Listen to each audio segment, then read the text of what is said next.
En Ceuta está teniendo lugar el segundo encuentro Frontera Sur para abordar la amenaza de la inmigración ilegal. Allí se han dado cita a destacados expertos en inmigración, eurodiputados y comunicadores. Antonio Gómez.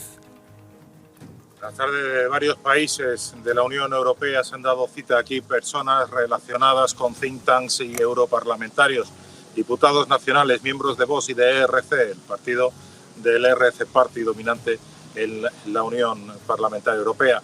En Ceuta se inauguraron las jornadas ayer, lo hizo Santiago Abascal con una conferencia en vídeo que envió precisamente al salón donde se estaban celebrando estos eventos. Hoy se ha desarrollado la segunda jornada, se ha hablado de multiculturalismo malentendido, de fronteras seguras y de defensa del territorio, de la identidad nacional de los países de la Unión Europea, encontrando lógicamente el problema de la inmigración como uno de los grandes perjuicios para Occidente.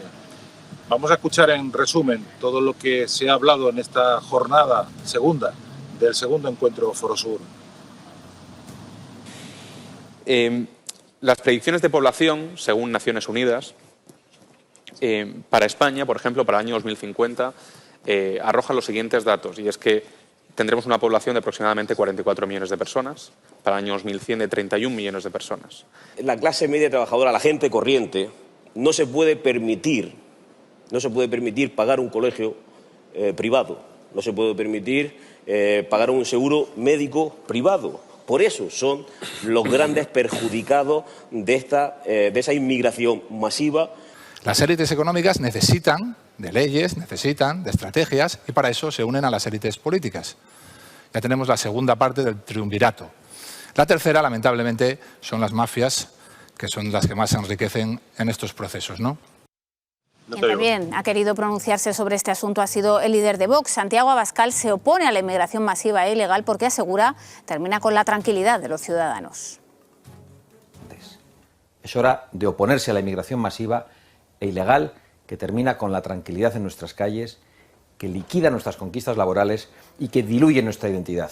Es hora de decidir, y si no lo hacemos nosotros, otros lo harán por nosotros. Es hora de defender la frontera sur, no de los inmigrantes, sino de tantos gobernantes, burócratas, directivos de grandes empresas, sindicalistas y medios de comunicación que los utilizan para conseguir imponer sus agendas ideológicas. Es hora de proteger nuestras fronteras. Uno de los comunicadores que participan en este encuentro en Ceuta es nuestro compañero Javier Villamor, periodista y presentador de esta casa. Buenas tardes, Javier. Buenas tardes, compañeros. Bueno, ¿por qué la inmigración ilegal se está convirtiendo en una de las mayores amenazas para nuestro país? Primero, en cuanto a nivel de recursos, estamos sufriendo una inmigración masiva e ilegal que consume una gran cantidad de recursos del Estado. Cada año se destina más presupuesto a este tipo de inmigración y por lo tanto eso es un problema no solo económico, sino también un problema social, político y de seguridad, que es precisamente de lo que se está hablando en este segundo encuentro Frontera Sur. Se ha hecho hincapié en esa inseguridad ciudadana. Estuvo, por ejemplo, Samuel, que a veces ha entrado con nosotros, el de policía, una policía para el siglo XXI, en el que precisamente habla de cómo cada vez más es más complicado para las fuerzas de seguridad del Estado meter mano en cuanto a este tipo de inmigración, porque genera una serie de consecuencias, una serie de problemas y una relación directa entre inseguridad, crimen e inmigración masiva e ilegal.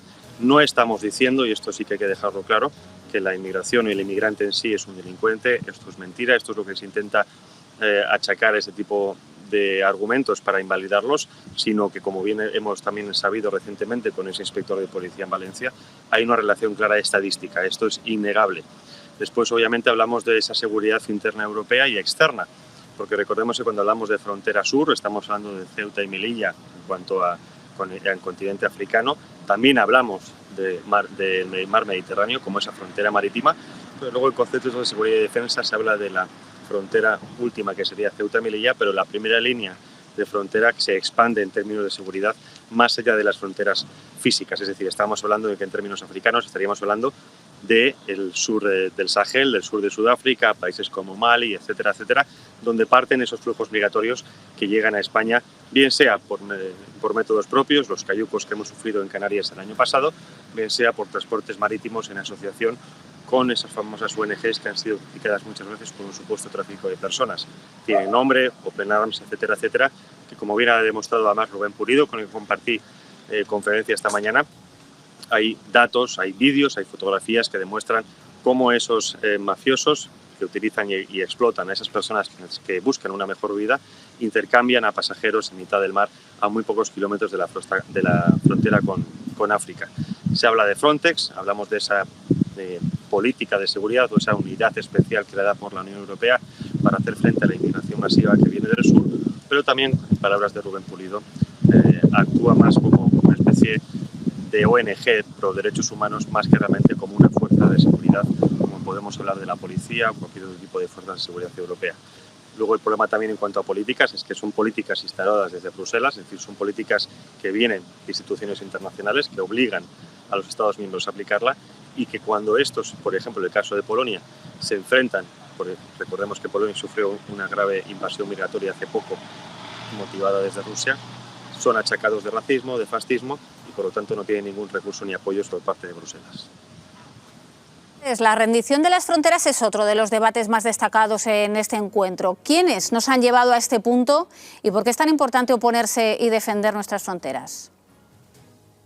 Bien, aquí podemos hablar de dos culpables, ¿no? Hablamos de ese gobierno institucional europeo de Bruselas, que recordemos que en ese momento Josep Borrell, el actual máximo representante de la política exterior de la Unión Europea, cuando asumió el cargo, lo primero que dijo es que no quería fronteras.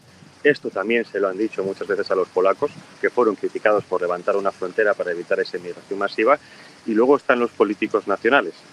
Podemos hablar de España, pero también de otros países que tienen cierta connivencia con algunos empresarios, o como podemos llamar, con ciertas multinacionales, en los que el beneficio es ese rédito económico, más que nada por el interés de alguna manera de crear o de bajar los salarios, ¿no? Esto también es cierto que por algunos sectores lo niegan, pero ahí están los datos y solo hace falta ver la progresión estadística en las últimas décadas. Recordemos también que esas políticas nacionales muchas veces ayudan o subvencionan a ONGs y fundaciones y asociaciones que viven de la inmigración masiva. Es decir, que si realmente fueran por apoyo económico de los miembros o de los que apoyen ese tipo de asociaciones, no existirían. En las subvenciones ese es el problema que generan ese tipo de tráfico. Cuando desde Europa, desde España se habla de controlar la inmigración ilegal, el primer corte de grifo debería ser en esas subvenciones para evitar que estas asociaciones, fundaciones, ONG se lucren con la vida o las necesidades de otras personas. Los flujos migratorios principales vienen, como decía antes, desde el sur de África, desde el África meridional, desde el sur de Sahel, que son fomentados para llegar hasta aquí. Muchos hablan también de los pases o cuánto cuesta ese pase. Los datos argumentan entre 7.000 y 11.000 euros simplemente para tener un billete hacia Europa y que nada más llegar, poco más que muchos se tienen que buscar la vida. Y esa es la desgracia y es lo que se critica. No se critica al inmigrante en sí, se critica las políticas inmigratorias que han llevado a la situación actual. España todavía no está a nivel de otros países europeos. Todavía podemos hacer frente a esa inmigración masiva que configure y transforme toda nuestra realidad como la hemos conocido.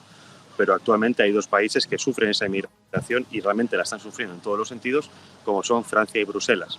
Cualquiera que viaje por Francia, por París, la capital, cualquiera que vaya a Bruselas, verá que los países de hoy no son los países del ayer, por hablar un poco metafóricamente hablando. Y eso genera una inseguridad enorme. Terrible, nos está pasando aquí en España, cada vez más también. Javier Villamor, pues muchas gracias. Que sepas, compañero, que te hemos estado siguiendo esta mañana aquí en 7NN, en todas las ponencias, y que estamos muy orgullosos de tu participación y sobre todo que seas uno de los comunicadores que esté allí. Y eres de aquí, de esta casa, de 7NN. Gracias, compañero. Muchísimas gracias a vosotros y gracias también al ECR por permitirme participar en este evento.